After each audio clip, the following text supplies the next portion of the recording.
All right, let's talk about the German Hill Country, West Texas, and the Panhandle. So this is the part that I slightly dispute. I don't they set this area west of San Antonio and made it a little section, but I would just, if you're going to the way that they describe it, so they say north and west of San Antonio, settled primarily by immigrants from Germany, Czechoslovakia, Poland, and Norway. Um, I would argue that where I was in Rockdale, which is about 2 hours east, what would qualify, because there were lots of Czechoslovakians. There were lots of Czechoslovakians in the area, and if you are like driving between uh, Austin and San Antonio, so that's east of San Antonio, just look at the names of the cities. For the most part, they just name them German cities. Sometimes they put new in front of it, New Braunfels, but I would just argue that this area they made too small. Definitely what you discover, though, is that geographical area is primarily farming and ranching. If you are going to find the few vineyards that we have in Texas, they're here. This is a relatively dry part of the, well, it can be dry part of the state. And this is a unusually hilly, beautiful part of the state. Another thing that I have an issue with is that they say this has long been a stronghold of the Texas Republican Party. And I dispute that. I don't know what long is. Because I would say that Democrats dominated for a good period of time. And at that time, those Czechoslovakians and Germans and Polish people and people from Norway were Democrats. But I didn't write the book. I didn't write it. Definitely, this falls into the individualistic political culture. So then let's talk about North Texas and Central Texas. So Tarrant County falls into this area. When they say the Metroplex, they're talking about the Dallas-Fort Worth metropolitan area. Dallas is, in the last census, was right at 1 million, and Fort Worth was 800,000 people. If you combine those two and look at the surrounding areas, it is actually a pretty large metropolitan suburban area. It's very economically diverse. Even more so than most of the Texas regions.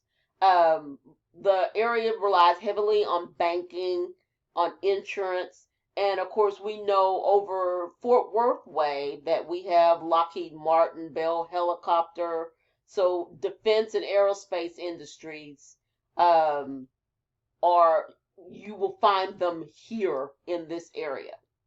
The area usually does pretty well. It's one of the last ones to see economic downturns because the economy is not as volatile. But it's going to be very interesting to see on the other side when the United States and the state of Texas really gets a handle on our COVID-19 crisis, how the Dallas-Fort Worth Metroplex comes out. So then there is Central Texas. And Central Texas is this core area, which they describe as being between Houston on the east, Dallas Fort Worth on the south, and San Antonio on the west. So in there you find our state capital, which is Austin. The town that I grew up in is in Central Texas. Waco is in Central Texas. College Station, where Texas A&M is in Central Texas. It's actually when you describe it that way, a large area. The centerpiece of Central Texas is definitely the city of Austin. And little by little, Austin has become the kind of the Silicon Valley of high-tech industries in Texas. And so we have seen a lot of people come from the West Coast to live in the Austin area. Austin, Travis County, where is the county that Austin is in, reliably Democrat. If you remember way back from that map that we talked about before, Democratic candidates have a tendency to do very well in this area, in Austin. Not necessarily surrounding counties, but in Austin. So if we're looking at that map, we still have West Texas and the Panhandle to discuss. So West Texas is large geographical area, but not heavily populated. So we talked about the Dallas-Fort Worth Metroplex. Sometimes Fort Worth is called the gateway to the West. And you see cities like Lubbock, Wichita Falls, people from there call it Wichita Falls, Odessa, San Angelo.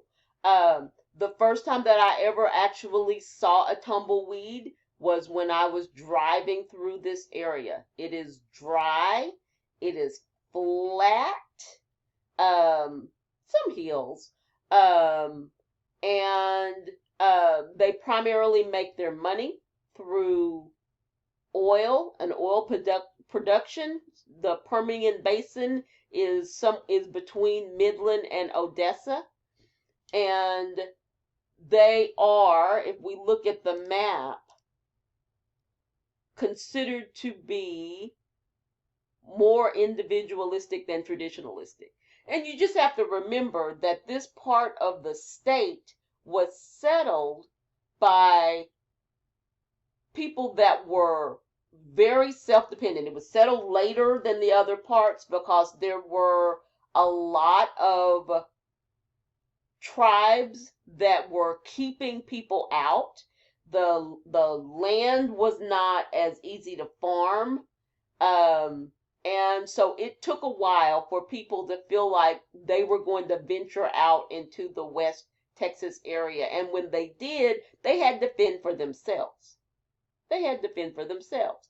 And that made them a little distrustful of government. Austin was a long way away. And so they had to learn how to take care of themselves, and they had very little respect for people who were not able to do that. So definitely, now, if we're talking about a place that's long been a stronghold of the Republican Party, that would be West Texas. Even when everybody else in the state was Democrat, they were Republican in West Texas because they had that independent streak. And now, if you remember back to that map, solidly red. And also a large religious contingent. And it affects the way that people vote. I'm trying to remember what they called it. Bible Belt fundamentalism, I think they called it in the book. A lot like East Texas, Protestant dominated. Then way up here at the top, where they're showing Amarillo, we call that the Panhandle. Florida has one too. Theirs is sideways. Ours is up here. So right here is New Mexico. Right here is Oklahoma. Um, and right here, by the way, is Arkansas. Or here is Arkansas. The Panhandle is surprisingly a farming area, and that is because it is still dry. It is still they have where well, let me just say it this way. The same way that they have very temperate weather in South Texas, they have snow and more extreme weather in the Panhandle. They're a long way away from each other, so that's not completely unusual. There is something called the Ogallala Aquifer, and that an aquifer, if you're not familiar with that term, is an underground body of water. Jeez. And so the Ogallala Aquifer and some serious irrigation has allowed them to grow like cotton and other agricultural products in the area, even though they are actually just as dry and arid as West Texas and far West Texas. Also a stronghold of the Republican Party, also individualistic. A lot of the people that originally settled were people that were pioneers, but they were coming from places in the north. I don't know that you would see any long-lasting effects in the Panhandle like you do in East Texas. I don't know, but it is an area where a Republican can find a comfortable home and not have to worry about whether or not they'll be elected.